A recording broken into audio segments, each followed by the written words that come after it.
Oke, sip.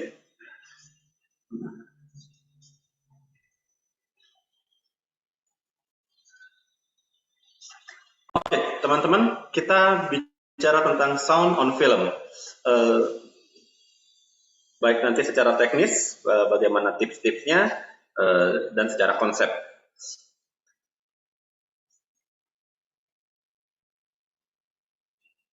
Suara dalam film sebenarnya eh, hanya terdiri dari 3 buah aspek ini. Se Yaitu yang pertama adalah speech, yang kedua adalah sound effect, dan yang ketiga adalah musik. Nah, 3 aspek ini diramu sedemikian rupa hingga menjadi suatu sajian yang bisa membuat kita terhibur ya. Speech ini adalah segala macam suara dalam bentuk dialog, yaitu percakapan yang muncul atau ada dalam skrip dan direkam ketika kita dalam tahapan produksi. Dan ada juga yang namanya automated dialogue replacement atau disebut dengan ADR. ADR biasanya istilah yang suka kita gunakan ketika kita merekam ulang dialog yang ada yang mungkin apakah karena suaranya kurang bagus atau secara konsep mungkin perlu seperti narasi atau voice over, maka dilakukan yang namanya ADR, automated dialogue replacement, yaitu kita mengganti suara yang ada. Dalam hal ini dubbing juga termasuk dalam ADR, begitu. Dubbing atau voice over. Yang kedua adalah sound effect. Sound effect di sini ada yang namanya ambience. Ambience adalah suara yang suara yang melingkupi keseluruhan scene. Misalkan ketika setting kita ada di pasar, maka kita merekam suara pasar untuk menjadi latar belakang. Jadi istilahnya kanvasnya adalah ambience ini. Kita konsepnya dalam hidup ini kita tidak pernah merasakan yang namanya zero noise ya, atau mungkin keheningan yang total. Pasti ada suara dimanapun selama kita ada di dunia ini ya. Karena ya mungkin di mana ada udara pasti ada suara yang terhantarkan. Jadi itu pun yang kita pegang dalam konsep penataan suara dalam sebuah film. Jadi kita membuat film itu make believe. Sehening apapun pasti ada suara, gitu. Next, yang kedua adalah library. Dalam sound effect ada sebuah library. Library itu kumpulan-kumpulan suara yang kita bisa ambil.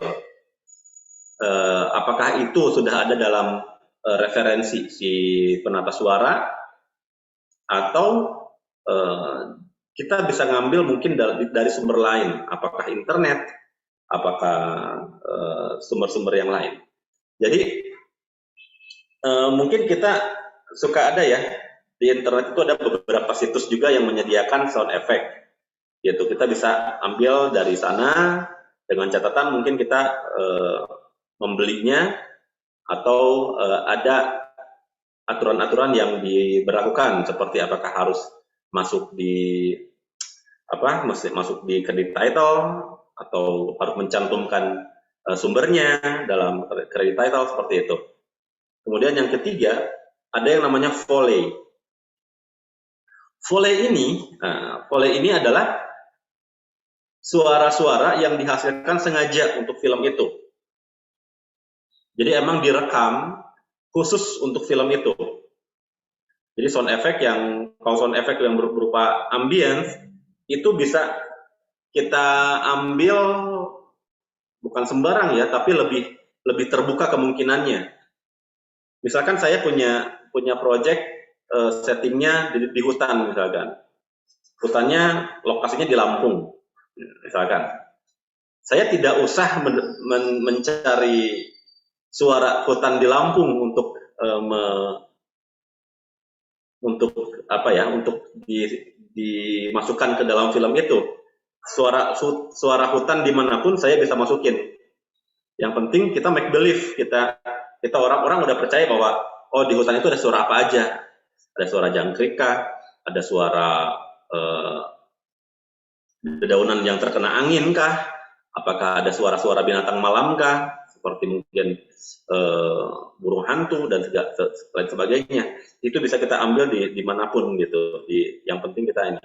Sebagai contoh mungkin gitu. Suara hutan di hutan Dago pun sebenarnya udah bisa merepresentasikan suara hutan dimanapun itu. Nah, Foley ini dia spesifik dibikin per adegan, per cut gitu. Dalam Foley di sini kita ada beberapa aspek. Yang pertama adalah footstep. Footstep adalah suara langkah kaki. Jadi ketika kita nonton sebuah film, terutama film modern ya, film modern dalam artian ini mungkin keluaran dari Hollywood yang sudah menggunakan pakem seperti ini. Jadi mungkin kita bisa lihat ya, di dunia ini sebenarnya dulu ada dua pakem, ada dua mazhab lah, dalam pengaturan suara, dalam penataan suara. Ada mazhab yang ngikutin ke gaya Eropa, ada mazhab yang ngikutin ke Hollywood. Nah, orang Eropa, mereka kebanyakan berpikiran bahwa suara dalam film itu adalah suara yang asli, on set, yang direkam pada saat itu, pada ketika mereka sedang syuting. Jadi mereka membuat sedemikian rupa sehingga si suara itu direkam pada saat itu juga semuanya. Itu mungkin pada tahun-tahun awal yang mungkin 60, 70 tahun 70-an, 90-an masih menggunakan seperti itu.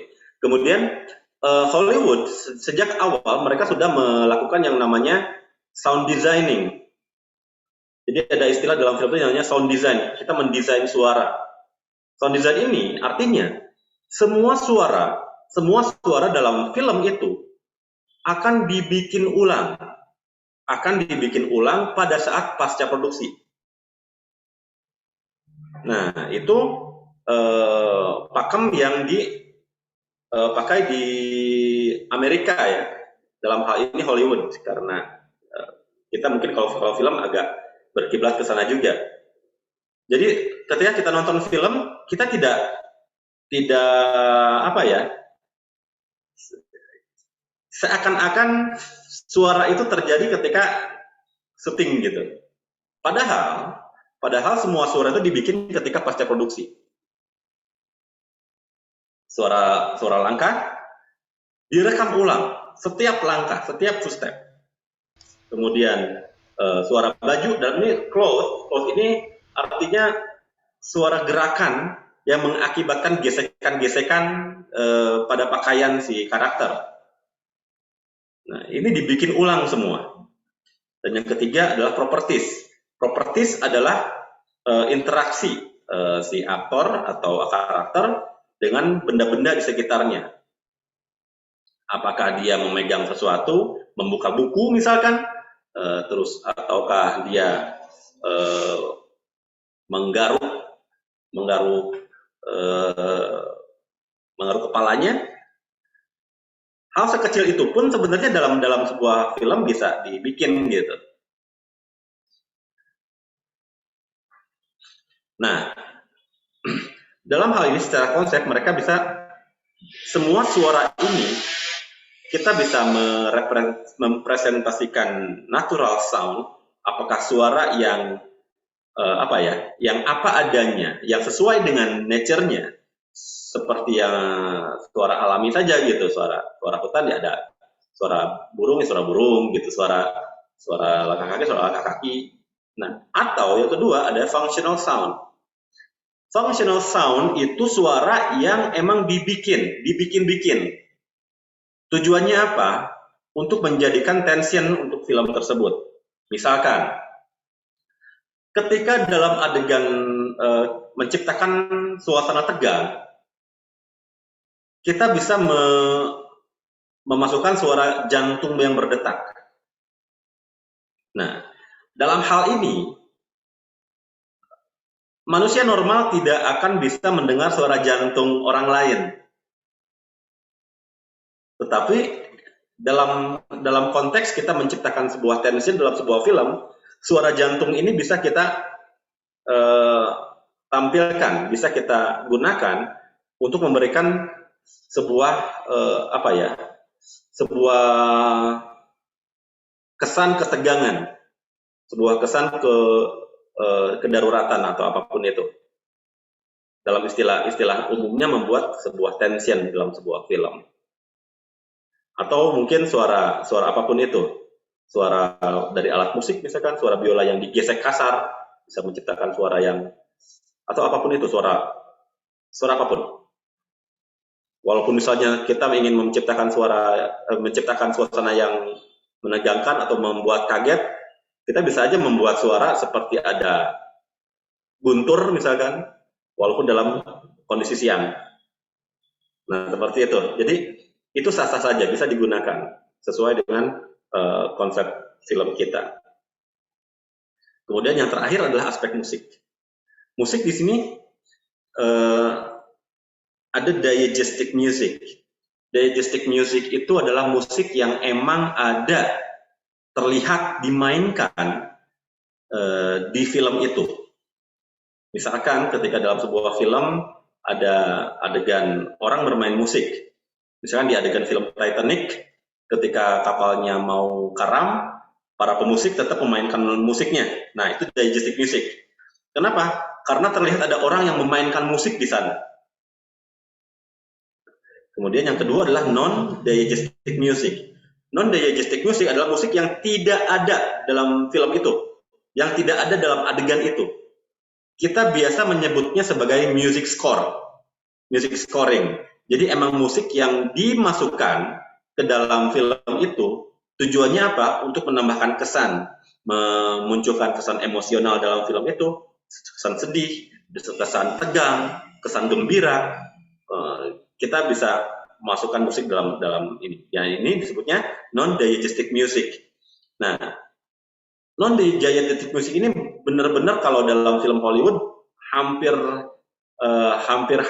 biasanya di sepanjang film kita akan mendengarkan musik, terutama Hollywood ya. Karena memang mereka kulturnya seperti itu. Jadi kalau kita melihat sejarah bioskop di dunia, terutama di Amerika, mereka itu mungkin sebelum ada teknologi suara dalam film, mereka memang sejak awal di bioskopnya sendiri mereka menyajikan musik di sana. Mereka mengiringi film itu dengan musik. Suara langkah kaki mereka menggunakan drum atau timpani, suara apapun, suara pintu mereka menggunakan suara biola. Jadi semua aspek suara dalam sebuah film pada zamannya sebelum adanya teknologi perekaman suara yang seperti sekarang, mungkin era tahun 10 sampai 30 sampai sebelum ada perekaman suara, itu menggunakan musik semuanya, total musik. Jadi dalam sebuah bioskop itu bisa ada orkestra, yang paling sederhana dalam sebuah bioskop itu ada sebuah piano. Jadi musik piano mengiringi film total dari awal sampai akhir. Dan itu sampai sekarang Hollywood menggunakan itu yang namanya music scoring. Music scoring berarti dia menggunakan benar-benar suara musik sepanjang film itu selalu ada. Gitu. Nah, hal yang pertama dalam yang harus kita pahami adalah bagaimana cara merekam suara dalam sebuah film, dalam sebuah produksi film. Secara umum, salah satu sistem atau salah satu cara atau metode untuk merekam suara itu namanya single system recording. Single system recording ini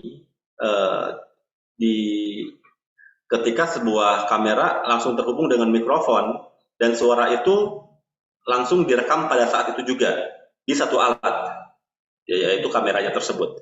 Nah, dalam hal ini kita mempunyai kelebihan, yaitu yang pertama adalah dia mudah, efisien waktu dan biaya. Cuma dalam produksi film biasanya dia punya kekurangan, yaitu kualitas suara bergantung pada kualitas kamera. Kemudian single track, yaitu cuma ada satu kanal suara, dan yang kedua terjadi noise biasanya. Setiap kamera film terutama dia diciptakan lebih kepada pengambilan gambar dibanding pengambilan suara. Bahkan mungkin kalau kita lihat seperti DSLR atau mirrorless, kalau kita menggunakan mikrofon yang ada di kameranya, kita kurang bagus ya, gitu. Kemudian yang kedua adalah double atau dual system recording. Dual system ini berarti kita menggunakan dua alat yang terpisah. Kamera merekam suara dan recording device atau alat untuk merekam suara ini terpisah dan nanti digabungkan ketika pasca produksi. Kekurangannya pekerjaan lebih rumit, ya, karena si editor menerima banyak file, dalam hal ini suara. Cuma kenapa metode ini lebih sering digunakan dalam produksi sebuah film? Yang pertama karena kualitas terjaga dengan baik. Recording device ini mungkin kita bisa tergantung orangnya ya, Jadi orang yang mungkin lebih aware tentang ini, dia bisa mungkin lebih memperhatikan ketika produksi. Mungkin dia menyediakan mixer dalam perekaman, mikrofon yang bagus, kemudian segala hal. Kemudian multi track. Dalam hal ini kita bisa menggunakan banyak mikrofon karena recording device biasanya banyak banyak tracknya, bisa sampai mungkin 6, atau mungkin kalau kita menggunakan mixer yang besar bisa sampai 24 channel kita bisa gunakan. Nah, kemudian kita bisa bebas berkreasi ketika post production. Di pasca produksi, seorang sound editor dia bisa banyak kemungkinan yang bisa dia hasilkan dibanding kalau kita menggunakan single system. Kenapa? Single system itu kebanyakan kita karena terbatas, biasanya si sound editor ya udah suara itu yang dia oprek. Sedangkan ketika kita multi track, di mana satu suara bisa berbagai track, kita bisa ini sebagai contoh misalkan gini. Dalam sebuah dialog kita biasa menggunakan banyak mikrofon. Kita tidak bergantung kepada satu mikrofon. Ada mikrofon yang di overhead yang kita pegang, boom, dan ada mikrofon yang disembunyikan di baju pemain misalkan. Nah, itu bakal menjadi track yang berbeda ketika ini ada 4 buah mic, berarti ada 4 buah track, dan itu sama editor nanti bisa jadi banyak pilihan untuk mana yang paling bagus, mana yang bisa diambil atau bisa digabungkan supaya suaranya lebih tebal. Oke, dalam hal ini gini ya, jadi recording ada single system, ada double atau dual system. Nah, ada notes, jangan gunakan mikrofon internal kamera. Nah, karena kualitasnya tidak bagus. Gitu. Equipment. Nah, biasanya seperti ini. Apa yang kita gunakan dalam sebuah produksi film idealnya atau yang lebih umum yang biasa digunakan, yang pertama adalah shotgun condenser microphone. Dia punya kualitas suara yang bagus. Kenapa? Karena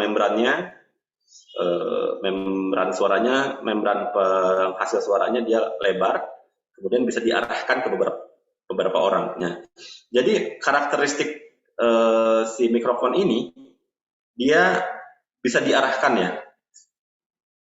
Makanya disebut shotgun. Apa yang diarahkan kepada sumber suara itu akan lebih jelas dibanding suara-suara yang ada di samping-sampingnya. Karena dia berbentuk tubular, suara yang di sampingnya akan menjadi istilahnya cancellation atau akan dihilangkan dengan teknologi yang ada di mikrofon itu. Cuma dia mempunyai kekurangan, yaitu dia membutuhkan operator yang handal dalam menggunakannya. Tidak semua orang bisa memegang shotgun kondenser mikrofon. Harus ada pelatihannya. Dia harus paham, banget harus paham banget cara menggunakannya. Tidak boleh goyang, harus digunakannya gimana, dan pegal. Dia harus orang yang kuat. Dan yang selanjutnya harus koordinasi dengan kamera person, apakah bocor atau tidak. Jadi seorang boom operator kebanyakan dia harus dia harus paham dan harus membaca skrip, bahkan mungkin dia harus hafal skrip, karena siapa orang yang bicara harus yang dia arahkan. Nah, itu repotnya kalau kita menggunakan kondenser mikrofon ya. Kemudian yang kedua adalah wireless microphone. Nah, wireless microphone inilah yang biasa kita gunakan dan biasanya kita sembunyikan ini di baju, di balik pakaian karakter atau aktor. Dia bisa ditempatkan sedekat mungkin dengan sumber suara dan bisa disembunyikan. Kemudian cuma kekurangannya dia dibandingkan dengan kondenser shotgun, karakternya dia lebih tipis. Kenapa? Karena membrannya dia lebih kecil. Karakternya seperti itu, rawan gesekan. Nah, makanya dalam penggunaan wireless microphone ini dia butuh treatment yang khusus bagaimana supaya ketika dia bergesekan dengan baju tidak mengeluarkan suara dan rawan gangguan frekuensi. Nah, gangguan frekuensi biasanya bisa dari handphone, dari sinyal handphone, atau mungkin dari jarak yang terlalu jauh. Nah, biasanya seperti itu. Terkadang biasanya untuk menyikapi ini, kalau dalam sebuah tim produksi, biasanya nih kalau kita tidak ada handphone yang menyala ketika produksi. Tidak ada, jadi semua kru tidak boleh mengaktifkan handphonenya ketika syuting. Biasanya seperti itu. Nah, cuma susah juga kalau misalnya kita melakukan syuting di outdoor, misalkan yang dimana banyak orang yang di luar kru, dia bisa nonton kah atau apakah bisa mengganggu ini. Jadi keduanya biasanya kita gunakan secara bersamaan. Kemudian kita gabungkan ketika pasca produksi. Kemudian recording device. Nah, di sini kita menggunakan untuk yang dual system, kebanyakan kita menggunakan alat-alat seperti ini. Yang pertama, merek mungkin yang paling umum digunakan itu kalau nggak Zoom, Tascam. Dia lebih dia lebih umum dan banyak ditemui di pasar di Indonesia, gitu, dan praktis. Nah, kenapa kita butuh ini? Karena yang pertama ya kita butuh kualitas suara ya. Yang kedua kita butuh multi channel recording. Jadi semakin banyak channelnya semakin bagus. Ada beberapa mungkin ini juga. Nah, yang biasa kita gunakan dua alat yang Zoom ini, ada H4 dan ada H6. Nanti kita mungkin bisa diskusi lebih banyak tentang alat. Oke, next. Ada, kalau misalkan budgetnya masih terbatas nih, kita bisa menggunakan handphone. Nah, cuma handphone ini agak repot penggunaannya. Biasanya kalau misalnya di film indie atau misalnya gini, kita bisa merekamnya misalkan mendekatkan handphone kepada sumber suara. Tapi di sini seperti yang ini ya, dia punya kekurangan kalau kita menggunakan ini. Usahakan menggunakan hands-free. Kenapa? Hands-free ini bisa kita simpan dekat dengan mulut kita. Kita bisa perlakukan hands-free ini sebagai wireless microphone yang ada di bab yang barusan, halaman yang barusan. Nah, jadi selalu kita usahakan supaya tidak menggunakan mic internal, ya. Yang pertama karena mikrofon dia terlihat bentuknya nggak bisa kita munculkan dalam sebuah adegan juga. Handsfree kita masih bisa kita sembunyikan di balik baju, di manapun. Nah, mungkin ada ide mungkin menggunakan handsfree yang Bluetooth ya, di mana kita bisa merekam handphone itu dipegang oleh operator misalkan. Bisa seperti itu. Oke. Next, recording teknik. Prinsipnya seperti ini. Ketika kita merekam suara, dekatkan mic dengan sumber suara. Sampai sekarang tidak ada teknologi mikrofon yang bisa memilah-milah suara dari mana itu noise, mana itu bukan ketika kita rekaman ya. Dan kita pun ingin seminimal mungkin melakukan proses digital editing ketika pasca produksi. Karena biasanya digital editing, apakah seperti noise reduction atau apapun itu yang sifatnya kita mengubah di karakter suara ketika pasca produksi, biasanya mengubah atau mengurangi kualitas suara yang ada, yang sudah kita rekam. Kalau noise reduction misalkan, kalau noise-nya terlalu besar, kita paksakan, maka suaranya akan jadi tipis. Sumber suara yang inginnya timbrenya lebih tebal, ternyata malah jadi lebih tipis ketika kita menggunakan noise reduction. Itu sering terjadi ya. Jadi mikrofon prinsipnya dekatkan dengan sumber suara seperti pada gambar ini. Nah, kita lihat boom operator dalam hal ini, dia mengarahkan mikrofon ke sumber suara, yaitu mulut. Oke. Yang harus menjadi catatan biasanya gini. Ketika kita berproduksi, kita cukup konsentrasi kepada dialog. Sound recordist, dia hanya bertanggung jawab untuk merekam dialog. Dia tidak usah berpikir tentang suara yang lain. Ya. Dia tidak usah berpikir tentang suara kaki, suara ambience, suara latar, suara apapun. Kenapa? Karena itu kita bisa record ulang. Kita akan rekam ulang ketika pasca produksi, apakah itu dengan Foley artist atau mungkin kita bisa merekam suara setelah itu, apapun itu. Jadi hanya suara dialoglah yang kita tangkap ketika kita melaksanakan produksi film. Tidak ada yang lain. Nah, jadi sebisa mungkin suara yang dihasilkan dalam proses di produksi ini itu sebagus mungkin dan sejernih mungkin. Makanya dalam hal ini kita harus banyak kerjasama ya. Misalkan gini, ketika kita dalam kondisi shoot on shoot, ketika sutradara udah bilang action, semua kru harus sudah dalam keadaan silent pada saat itu. Tidak boleh ada suara yang dimunculkan oleh kru, apakah kru yang berbisik-bisik. Nah, ini biasanya kalau kita ini suka ada yang gatal gitu, apakah kameramen yang masih berbicara.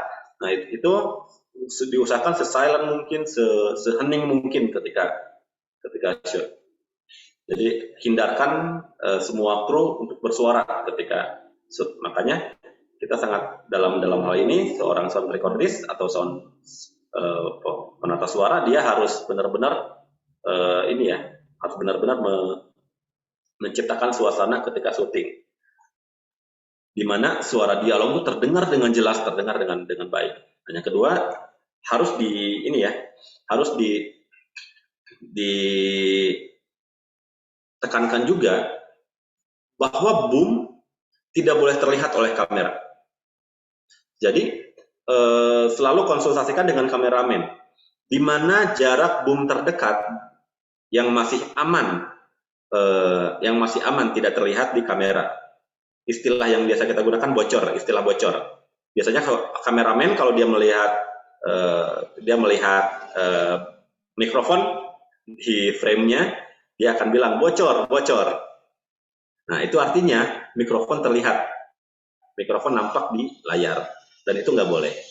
Jadi kita selalu konsultasikan.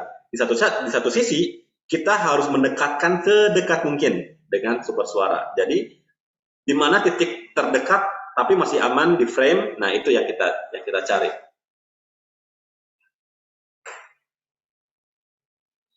Next, gunakan mikrofon yang sesuai dengan kebutuhan. Nah,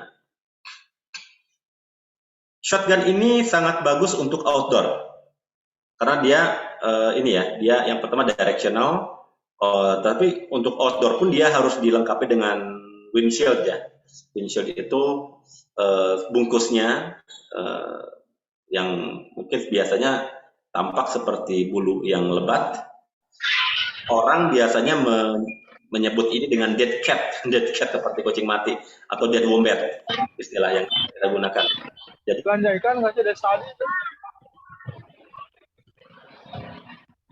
Jadi si mikrofon ini ketika di luar harus menggunakan windshield. Ketika indoor ini juga sangat bagus bisa digunakan. Kemudian yang kedua, nah mikrofon yang jenis ini disebut studio condenser.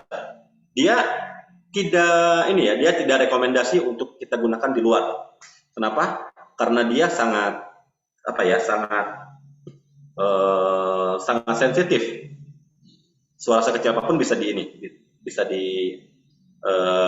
ditangkap oleh dia, dan dia tidak bisa memilah mana suara yang kita inginkan atau tidak kita inginkan. Dia tidak bisa diarahkan. Jadi biasanya kita menggunakan mikrofon ini di dalam studio, apakah itu untuk dubbing atau voice over. Dan yang ketiga, ini adalah dynamic microphone. Jarang kita gunakan dynamic microphone ini dalam produksi film. Tapi untuk broadcast biasanya digunakan mikrofon ini. Nah, mikrofon ini dia karakteristiknya itu harus dekat. Dia harus dekat, benar-benar dekat dengan sumber suara. Dan kalau misalnya dengan jarak tertentu, bisa jadi sama sekali tidak ditangkap oleh mikrofon ini. Makanya untuk reporter, di mana dia bisa mengambil suara di suasana yang ramai sekalipun, aman menggunakan dynamic microphone ini. Karena suara yang di belakang tentu akan sangat kecil. Gitu, suara dia yang akan fokus. Beda kalau misalkan kita menggunakan dua mikrofon yang di atas untuk reportase. Yang terjadi adalah ribut, suara apapun bisa masuk ke dalam mikrofon tersebut. Oke. Nah, kemudian adalah sound editing. Sama seperti film, sama seperti gambar, suara pun kita masuk ke dalam editing, dan prinsipnya pun sama. Kita merangkai semua suara itu untuk menjadi satu. Nah, dalam hal ini ada beberapa software yang biasa kita gunakan. Sebenarnya dalam software editing video pun kita bisa mengedit suara ya, jadi sangat terbuka. Cuma dalam hal ini saya atau mungkin teman-teman penata suara biasa kita membagi dua pekerjaan. Jadi dalam tim pasca produksi kita membagi tim itu, ada tim yang mengurus video, ada tim yang mengurus audio. Nah, tim ini, tim penataan suara, dia itu baru mulai bekerja ketika semua tim dalam kondisi pasca produksi. Jadi setelah produksi, tim penata suara itu baru mulai kerja. Dalam hal ini, apakah misalnya kita harus menunggu dulu satu proses rough cut misalkan, ketika rough cut selesai kita bisa melakukan sound editing dari mulai synchronize, dari mulai memasukkan semua aspek-aspek suara tadi, ambience, sound effect, kemudian Foley, semuanya akan masuk ketika di pasca produksi tadi. Kemudian dan terakhir memasukkan musik sendiri, apakah misalnya bisa jadi tim tersendiri juga musiknya, jadi tim produksi musik, tim scoring, bisa jadi itu yang terjadi. Jadi semua penataan suara baru bisa dimulai ketika pasca produksi. Nah, Software yang biasa kita gunakan untuk penataan suara itu ada biasa yang kita gunakan ada Sonar atau Cakewalk, kemudian ada Cubase atau Nuendo dari Steinberg, ada Adobe Audition, Logic, mungkin ada juga audio Pro Tools ya, mungkin banyak sekarang menggunakan Pro Tools juga. Saya masih belum update ini presentasi masih yang lama. Kemudian dalam proses editing ada beberapa hal yang kita lakukan. Yang pertama kita memasukkan suara stock sound ke dalam soundtrack. Kita memasukkan, kemudian synchronize, menyocokkan suara dengan gambar. Leveling, kita menaikkan atau menurunkan volume suara.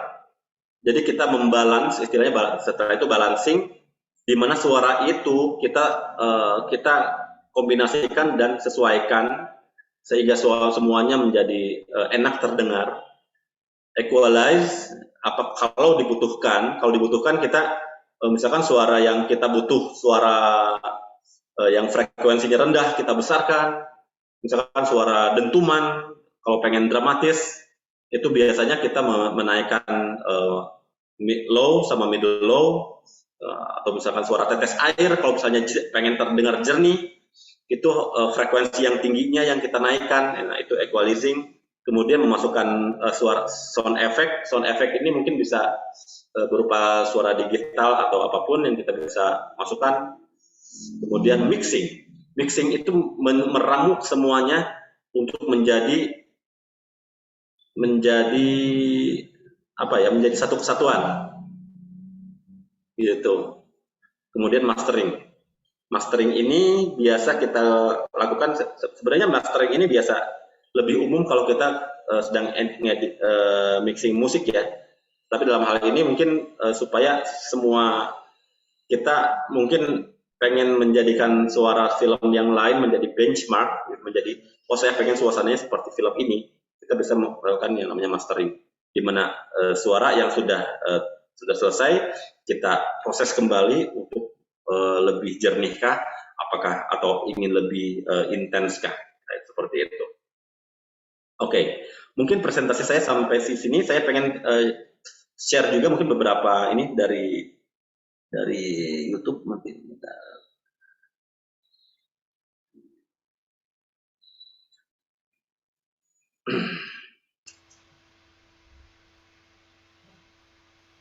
Oke teman-teman, sound design ini ada seorang namanya Ben Burtt. Ben Burtt ini adalah bisa dibilang bapaknya sound design. Dia yang merekam atau membuat penataan suara dalam film Star Wars. Ya, semuanya kita akan lihat, tapi kita lihat mungkin beberapa proses dia. Ya. Kalau Ben Burtt ini dia lebih ke high tech.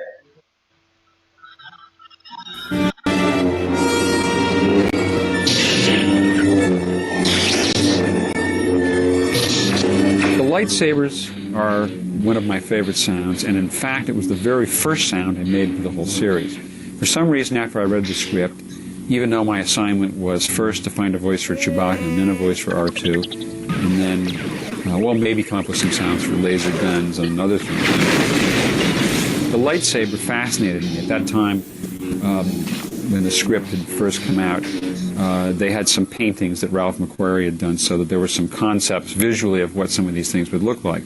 And those pictures were very inspiring because they gave an idea of the direction we were trying to go in the look of the film, and it was inspiring to me to therefore think up sounds that might fit that kind of visual style. And I could kind of hear the sound in my head of the lightsabers, even though it was just a painting of a lightsaber. I could really just sort of hear the sound. I think maybe somewhere in my subconscious I had seen a lightsaber before. And I went to, at that time I was still a graduate student at USC, and I was a projectionist, and we had a projection booth with some very, very old simplex projectors in them. And they had an interlock motor which connected them to the system, which, when they just sat there and idled, made a wonderful humming sound, and it would slowly change in pitch, and it would beat against another motor. There were two motors, and they would harmonize with each other. And it was kind of that inspiration. That sound was the inspiration for the lightsaber, and I went and recorded that sound. But it wasn't quite enough. It was just a humming sound. What was missing was kind of a buzzy, sparkling sound, the scintillating element which I was looking for. And that I found one day by accident. I was carrying a microphone across the room between recording. I was recording something over here, and I walked over here with the microphone, passed by a television set which was on the floor, which was on at the time, without the sound turned up, but behind the picture tube. And as it did, this particular microphone produced an unusual hum. It picked up transmission from the television set, and a signal was induced into its sound reproducing mechanism. And that was a great buzz, actually. So I took that buzz, recorded it, and combined it with the projector motor sound, and that, the 50-50 kind of combination of those two sounds became the basic lightsaber tone, which was then, once we had established this tone of the lightsaber, of course you had to get the sense of the lightsaber moving, because characters would carry it around, they'd whip it through the air, they would, of course, thrust and slash at each other in fights.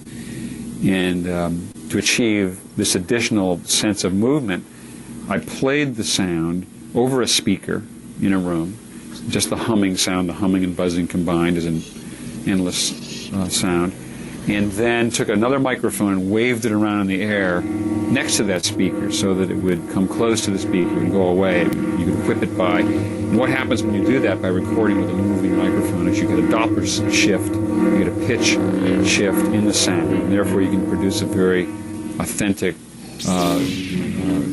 facsimile of a moving sound, and therefore it gave the lightsaber a sense of movement and it worked well on screen at that point. Oke, sebelum ada iklan muncul. Nah, barusan adalah contoh dari ini ya, Ben Burn. Ben Burn itu ya yang bikin suara di Star Wars, dan emang dia pionir ya, yang ini. Ya, kemudian ini salah satu juga contoh produksi suara yang menggunakan Foley.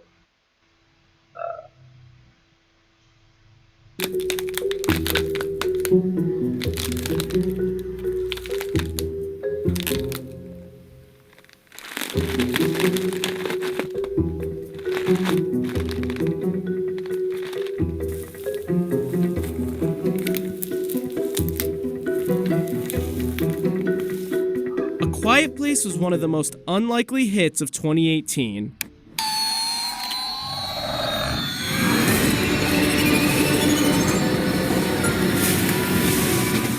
Made on a budget of just $17 million, the horror film would go on to gross more than $332 million worldwide. Emily Blunt earned praise for her performance, and actor John Krasinski had his first major breakthrough as a director. One thing that makes the movie so unique? Its use of sound. A Quiet Place is set in a post-apocalyptic world overrun with monsters with ultra-sensitive hearing. Make a single sound, and you're in big trouble. Therefore, the characters communicate in sign language and make the lightest of footsteps.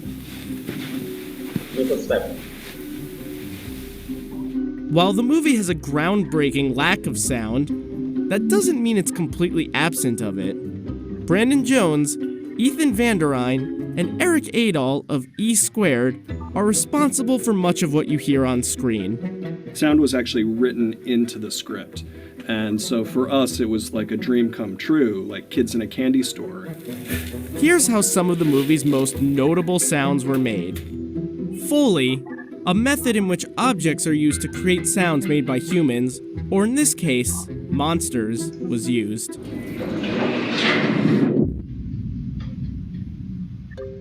A Foley stage is a super quiet environment where we can put picture up on the screen and then record using our microphones in sync with the picture. Some sounds, like a shotgun loading and water splashing, were made exactly as you'd expect. For other sounds, they had to get creative.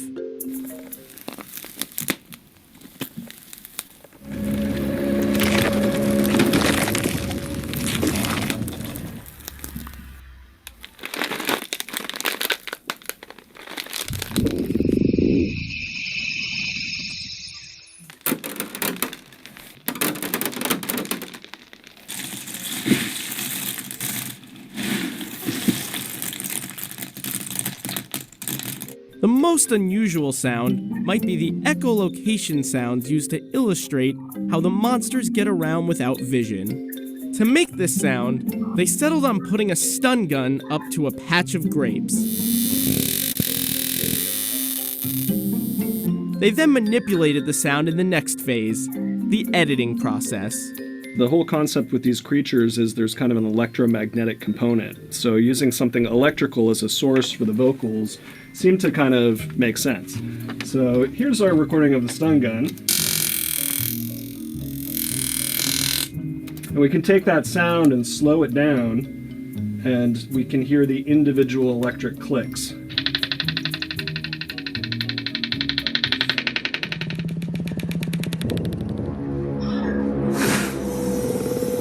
Not every sound effect requires Foley. For the sound of a baby crying, Brandon Jones recorded the sound of his baby nephew crying. One of the biggest challenges of this movie wasn't what you heard with ease, but the kind of sounds we might normally tune out. Footsteps are a classic Foley noise any sound designer is used to making. Usually, it'll be loud.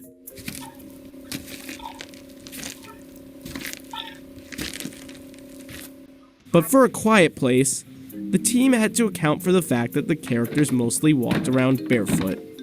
Where we would play Foley footsteps, where not to, were really dictated by the logic of the film.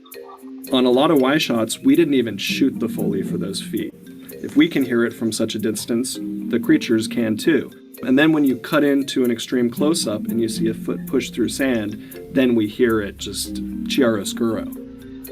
The scariest sound of all, though, the lack of sound. It's rare that you get to work on a movie that has this much absolute silence and parts where music and dialogue's all stripped away and it's just these faint details. One of the biggest things that happened throughout the course of post-production for this movie was really scaling back and being more minimalist in the creature sound design, because our first pass had him making noise all over the place, and we kept scaling back and making it kind of a less is more approach.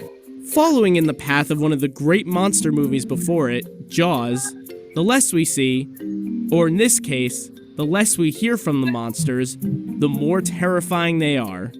And yet, good luck getting that stun gun sound out of your head now.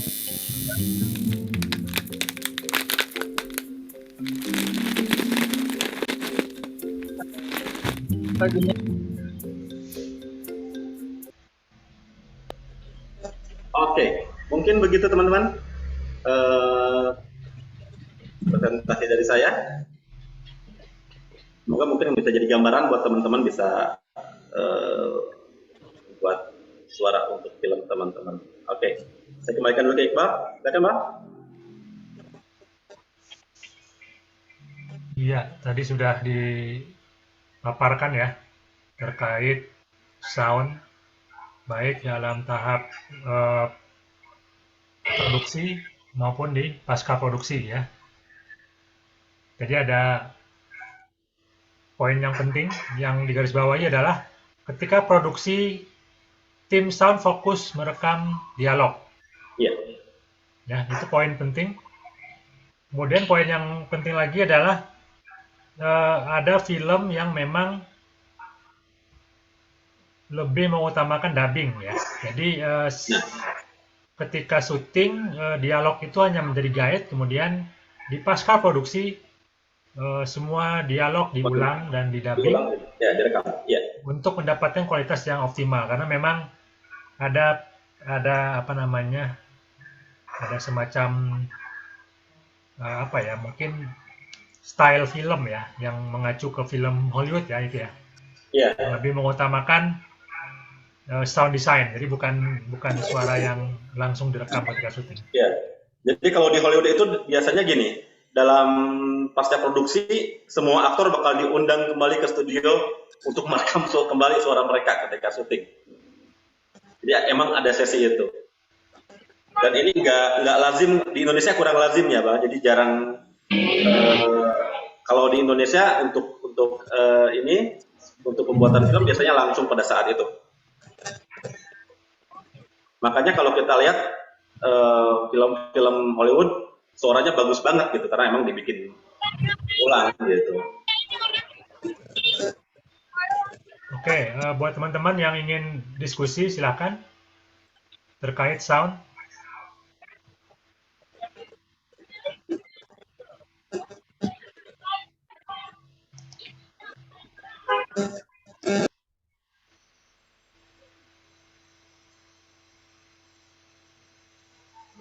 Mengenai musik nih dalam sebuah film, Ya, banyak banyak sekali filmmaker ya yang kemudian cenderung untuk memasang musik ya di filmnya, dan itu ya, tadi ya mungkin karena terpengaruh oleh style film Hollywood ya yang memang full musik. Nah ini gimana nih Kang Yopi untuk teman-teman nih yang sedang membuat film pendek, apakah musik ini memang sesuatu yang apa ya mutlak gitu atau ada cara lain itu untuk menyampaikan menyampaikan pesan atau ya. membuat suasana gitu ya? Musik adalah cara paling mudah. Memasukkan musik adalah cara paling mudah untuk seorang filmmaker membangun sebuah suasana dalam sebuah film. Tapi bagi seorang sound designer, musik adalah hal terakhir yang dia pikirkan. Bagaimana dia bisa menghidupkan suara, bukan menghidupkan suasana dengan penataan suara yang baik dan bagus gitu. Apakah dengan sound effect, apakah dengan hal yang lainnya. Masih di luar musik, di mana musik itu seperti yang tadi saya tulis adalah aspek terakhir yang kita pikirkan. Nah, cuma emang orang kecenderungannya, oh udah aja kalau misalnya mau bikin suasana sedih, ya udah aja mainkan musik yang sedih. Kalau misalnya kita pengen menghidupkan suasana suara serem, musik musik aja yang ini kan musik yang horor aja gitu. Kalau untuk pemikiran seorang sound designer tidak dulu ke arah musik, tapi suara apa kira-kira yang bisa kita gunakan untuk membuat membuat sound effect, membuat efek ketegangan. Mungkin teman-teman kalau misalkan pernah menonton filmnya, saya sangat terkesan dengan penataan suara di film Dunkirk. Mungkin teman-teman ada yang pernah nonton ya, di mana musiknya apik, tetapi dalam hal ini sound effect juga sangat kentara gitu. Misalkan ada dari awal sampai akhir saya mendengar suara detik-detik jam, dan itu benar-benar sengaja si penata suaranya memasukkan elemen itu untuk menghidupkan suasana bahwa di sana mereka semua dikejar waktu dan dalam keterbatasan waktu yang sangat terbatas gitu. Dan dimensi waktu yang bisa expand, bisa kecil gitu, dan itu sangat diperhatikan dalam pembentukan produksi suara di film Dunkirk tersebut kayak gitu. Jadi di luar musik, walaupun di film itu musik sangat ini juga ya, sangat ini juga, sangat besar juga aspeknya. Cuma itu kalau kita sebagai penata suara biasanya musik salah satu hal yang mungkin bagaimana caranya walaupun tanpa musik film kita bisa terbangun suasananya. Nah, seperti itu. Itu paling Mbak. Ya. Untuk teman-teman yang ingin mendalami sound nih gimana nih jawab sarannya? Kan nggak banyak juga nih ya yang tertarik mungkin di sound film ya. Ya. Kan kebanyakan teman-teman lebih tertarik di visual ya, mulai kamera gitu. Iya. Nah ini gimana nih untuk sebuah tim produksi yang ideal sebaiknya seperti apa gitu? Ya, kalau dalam sebuah tim ya idealnya kita punya tim yang terpisah juga ya, bukan hanya visual tetapi audio juga. Di sana mungkin ketika produksi ya tim recording, tim recordis, sound recordisnya, dan ketika di pasca produksi ada tim penataan suara juga, apakah itu Foley, apakah ini. Nah, untuk teman-teman yang mungkin tertarik untuk ingin mendalami penataan suara, kalau saya mungkin saya membuat frame dalam kepala saya biasanya gini. Kita perbanyak referensi yang pertama, perbanyak referensi. Referensi kita apakah kita banyak nonton film, tapi mungkin beda ya. Kita nonton film, kita sebagai penonton film murni yang menikmati film, atau kita nonton film dalam kondisi kita sebagai filmmaker. Mungkin teman-teman yang ada di dunia ini akan sedikit merasakan ya, kalau saya, mungkin Kang Iqbal dan teman-teman, biasanya kalau kita nonton film, kita sudah kita lebih banyak berpikir gitu dibanding menikmati film itu. Biasanya kalau kita menikmati film yang beberapa kali kita tonton baru kita bisa nikmatin. Tapi kalau di awal-awal biasanya kita banyak sekali pikiran-pikiran yang mengganggu ketika kita nonton film. Apakah kita memperhatikan sinematografinya, apakah kita memperhatikan penataan cahaya, aktor-aktornya, apakah kita memperhatikan suara. Nah, biasanya kalau saya karena di frame kepala saya penataan suara yang saya lebih concern dalam menonton film, saya benar-benar perhatikan suaranya. Kira-kira apa gitu, apa yang menggelitik, apa yang bisa saya dapetin ketika nonton film itu gitu. Terus banyak eksperimen. Ketika saya masih aktif dalam dunia penataan suara film, saya hampir kemana-mana. Mungkin kalau saya mungkin ya Iqbal tahu sendiri, kalau saya di Salman saya kebanyakan bawa mikrofon kemana-mana. Kalau saya pergi saya pinjam mikrofon, saya pinjam zoomnya gitu. Ketika hujan, saya rekam suara hujan. Ketika dimanapun saya suka ngerekam suara. Saya jalan-jalan ke pantai misalkan, saya bawa mikrofon, saya bawa zoom H4, saya rekam suara laut seperti itu. Jadi siapa tahu itu bisa saya pakai ketika ada produksi film di sana gitu, apakah dengan setting-setting tersebut gitu. Jadi kalau kita mungkin berpikir sederhana aja gitu, perhatikan setiap detail. Nah, orang biasanya gini, kalau filmmaker biasanya mereka kemana-mana selalu ada yang diperhatikan gitu. Sama seperti kita gitu, kita mencoba memperhatikan hal-hal yang kecil. Apakah kita lagi dalam perjalanan, kita mendengarkan atau mungkin tidak larut dengan mendengarkan musik di tape atau di mana, tapi kita dengarkan suara apa saja yang ada di sekitar kita. Kita bisa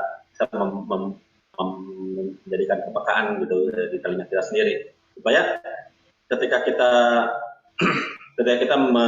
mendapatkan sebuah proyek, sebuah film, kita udah kebayang suara apa aja yang mau kita bikin, suara langkah seperti apa saja yang kita inginkan. Tidak semua suara langkah dalam footstep itu cocok untuk ini. Makanya kita tidak menggunakan library untuk itu, tapi kita benar-benar merekam ulang kembali suara langkah kaki. Dan emang itu semuanya custom gitu, nggak ada yang sama. Jadi emang harus sering eksperimen juga. Suara ya gitu aja, suara orang berkelahi, ada tulang yang patah, itu bukan kita matahin tulangnya beneran gitu untuk pempalan suaranya. Itu dari yang tadi sayuran gitu. Itu selada yang di pelintir itu bisa menghasilkan suara seperti tulang yang patah gitu. Kita harus kreatif juga dalam hal ini. Gitu. Kemudian mungkin kalau ada modal ya gitu kita mencari alat yang bagus, mikrofon yang bagus. Tapi kalau saya dalam produksi biasanya kita cukup menyewa sih. Tapi itu ya yang agak saya bilang agak menyakitkan. Peralatan suara itu emang kalau kita beli lebih mahal. Ya dia benar-benar gitu tidak masuk akal harganya. Mikrofon yang kita gunakan itu Rode NTG 2, itu di pasaran harganya 3 jutaan.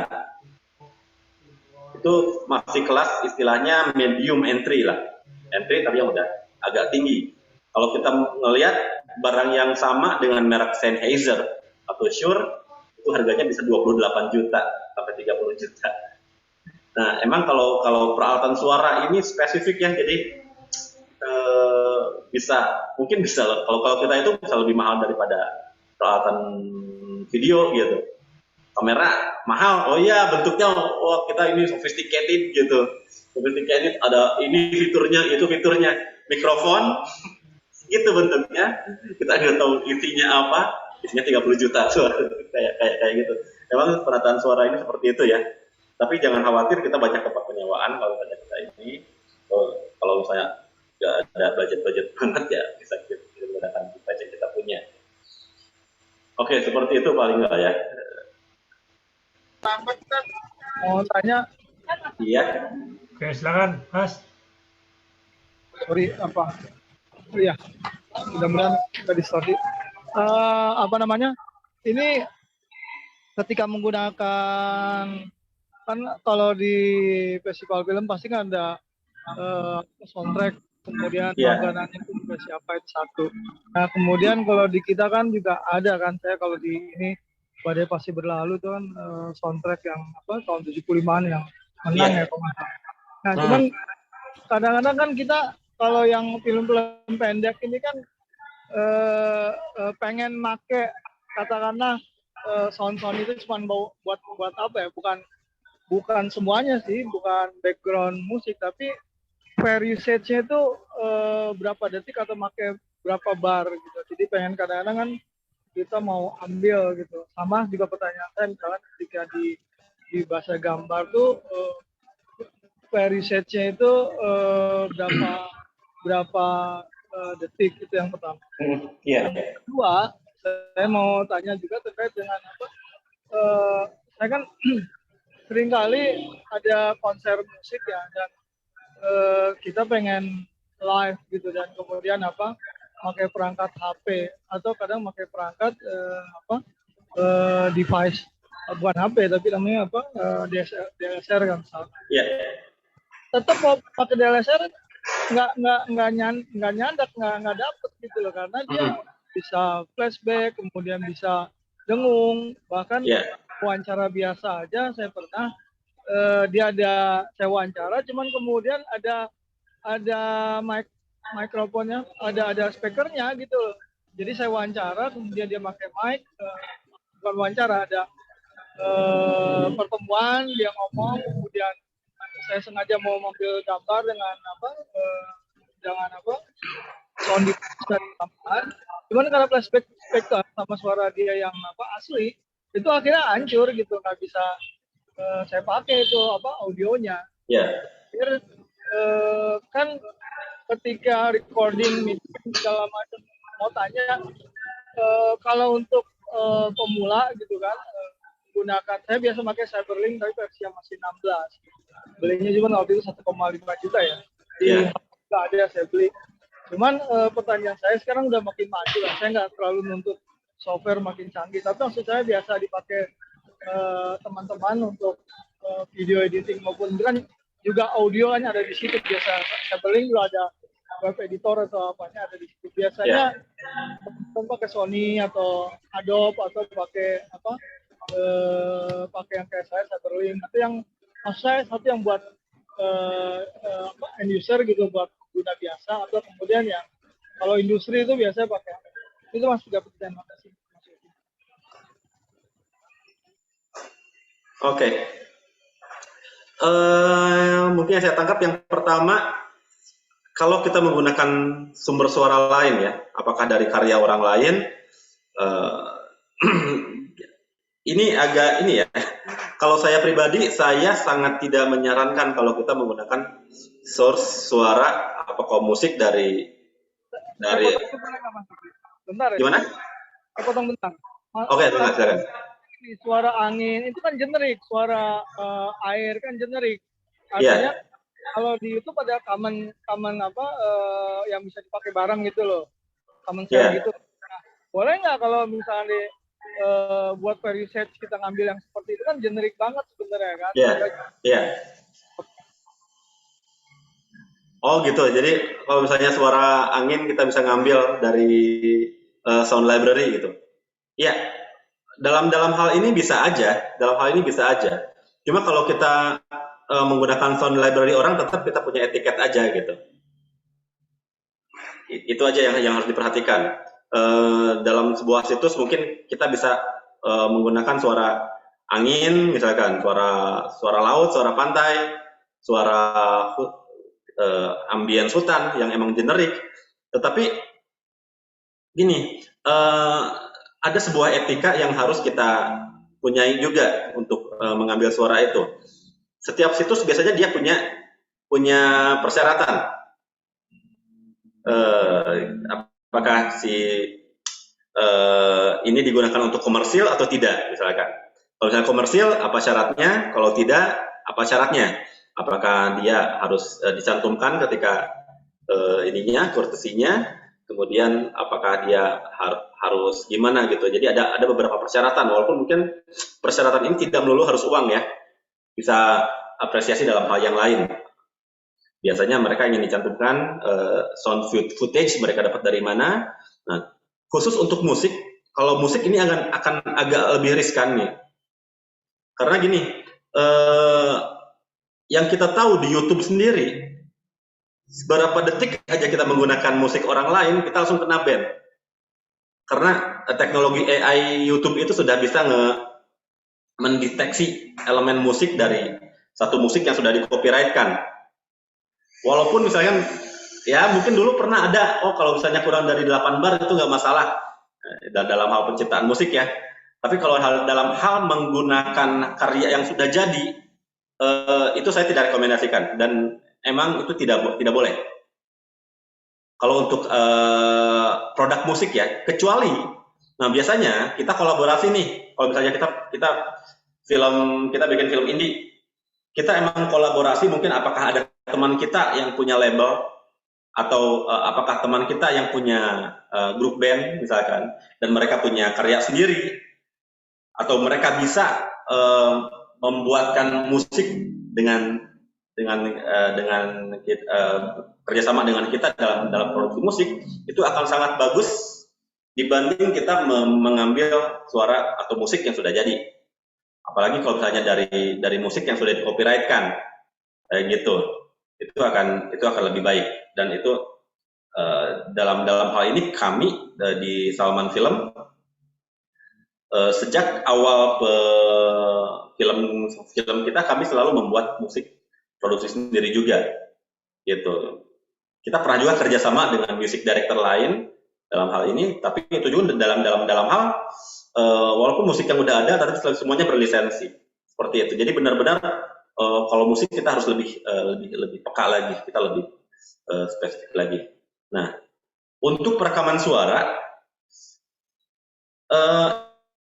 emang saya selalu sarankan jangan sampai kita menggunakan mikrofon internal ya.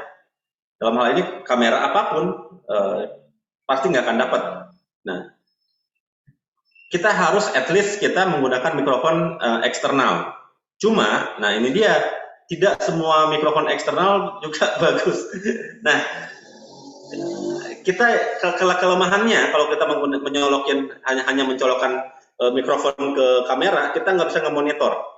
Hasilnya kita nggak bisa tahu apakah suaranya bagus atau tidak ketika kita lagi merekam. Makanya dalam hal ini kita butuh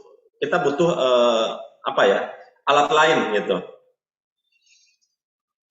Mungkin Bapak suka lihat ada alat Tascam atau Zoom yang dia attach dengan kamera, yang dia sepaket gitu, dimana kita bisa dia punya perangkat mikrofon, tapi dia punya prosesor sendiri, dia punya mixer sendiri. Dari mixer itu baru bisa kita masukkan ke kamera dan langsung suaranya bagus.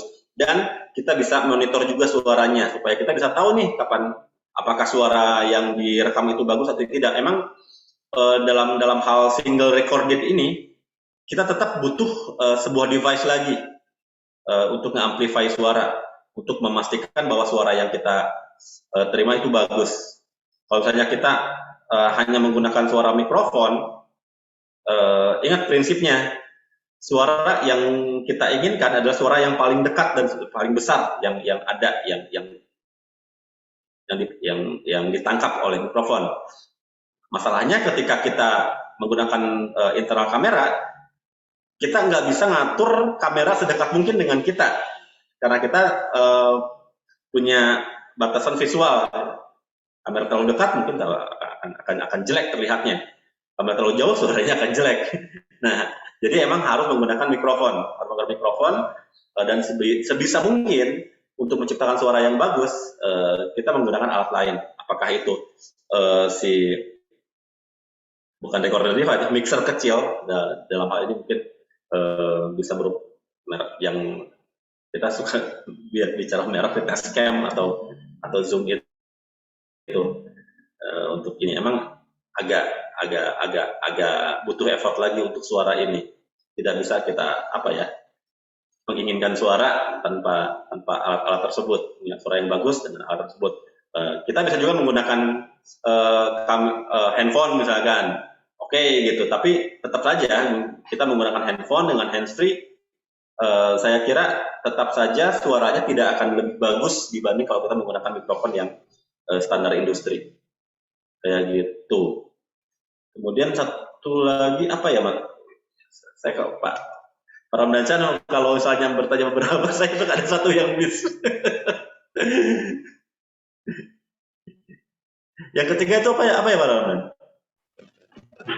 Aja lagi acara gitu, nggak lupa ya. Oke. Tadi saya izin sama Kang Iqbal, saya lagi acara jadi kita tutup dan kemudian kadang juga nanti aja lanjut aja Pak. Oke.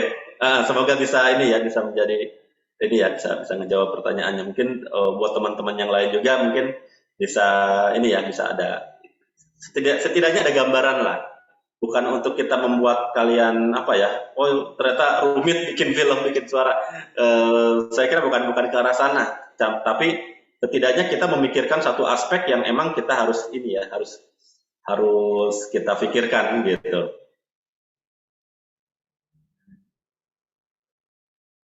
Oke, mungkin next Iqbal, ada yang lain?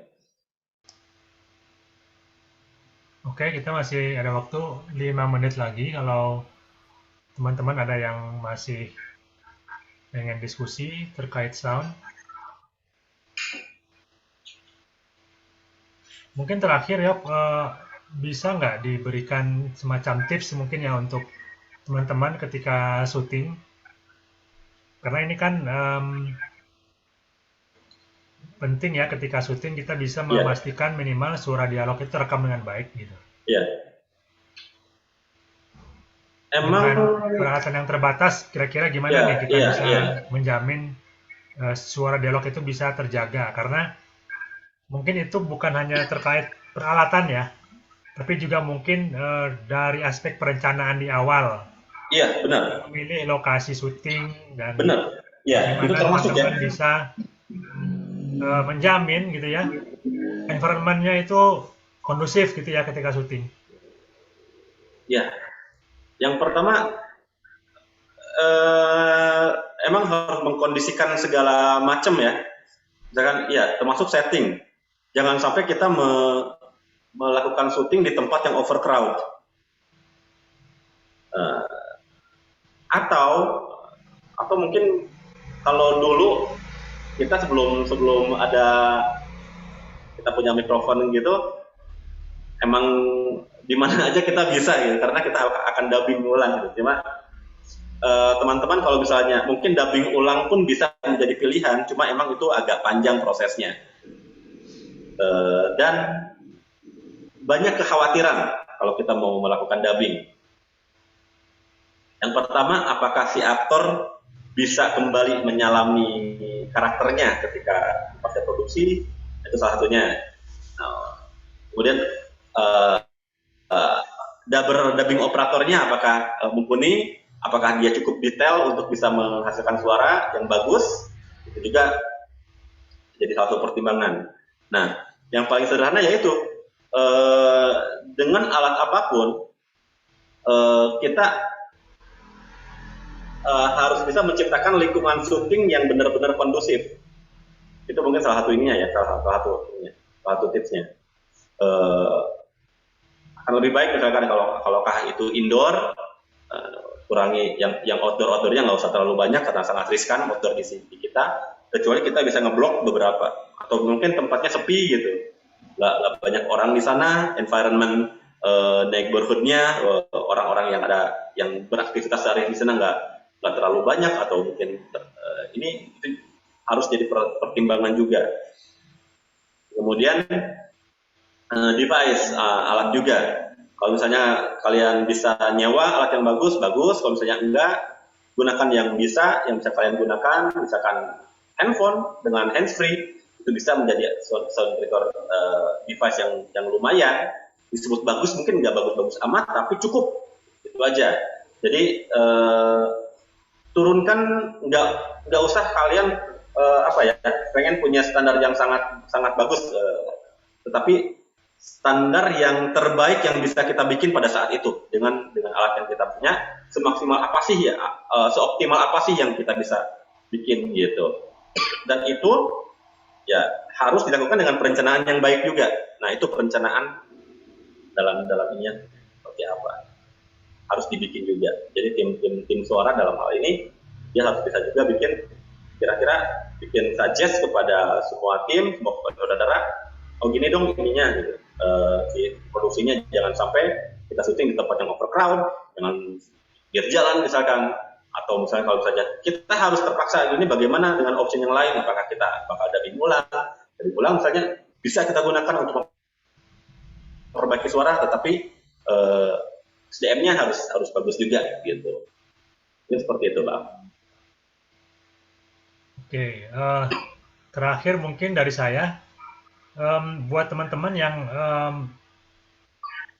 dalam perencanaan produksi ya, filmnya akan ditayangkan misalnya di sebuah ruang auditorium atau ada nobar gitu ya. Nah, ini sebaiknya melakukan perhatian lebih terhadap sound.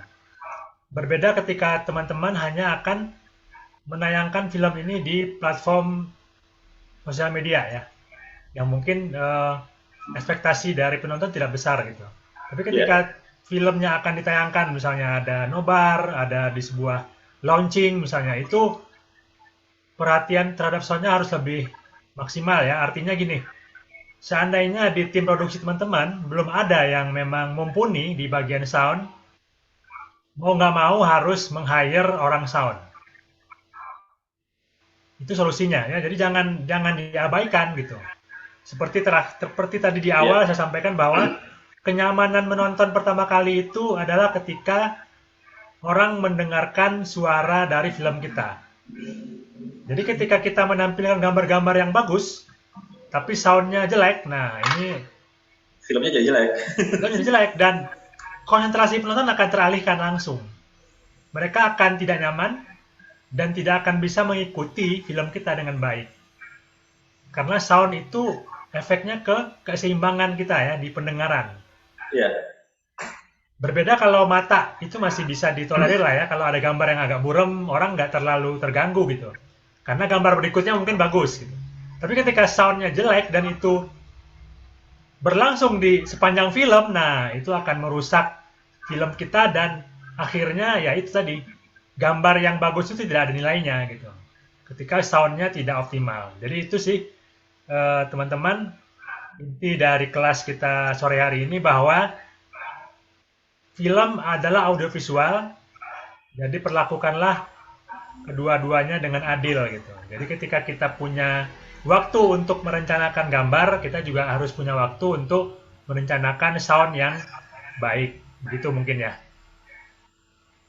Oke teman-teman, terima kasih untuk Kang Yopi ya sudah memberikan materi yang cukup komprehensif, dan teman-teman yang mengikutinya di sore hari ini menjelang berbuka. Dari saya cukup. Selamat berbuka untuk teman-teman yang berpuasa. Semoga kita bisa ketemu lagi minggu depan di materi selanjutnya ya. Terima kasih perhatiannya. Assalamualaikum warahmatullahi wabarakatuh. Waalaikumsalam. Warahmatullahi wabarakatuh. Waalaikumsalam warahmatullahi wabarakatuh. Terima kasih Kang Iqbal.